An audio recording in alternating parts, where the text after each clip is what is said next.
Okay, today we're going to put seat belts on the Easy Go. This is a universal kit,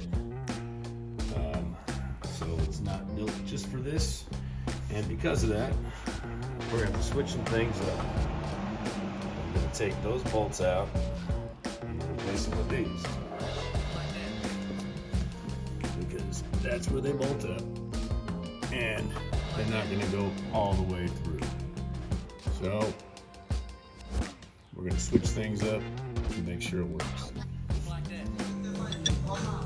Okay, so as you can see, I put the long bolts in there. Now it's got to tighten up all this stuff here. And it's pretty self-explanatory. Okay, so I do a couple things different. You can see right here, I had to flip these guys. Alright. And then those have to be folded back in so the seat can come out.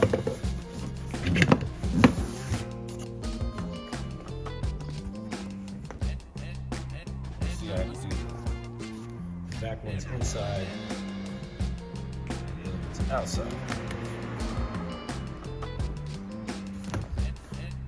Still touches a little bit, but you just, that's not bad. Not bad. Then I had to put them both on the back side and nothing up in the front.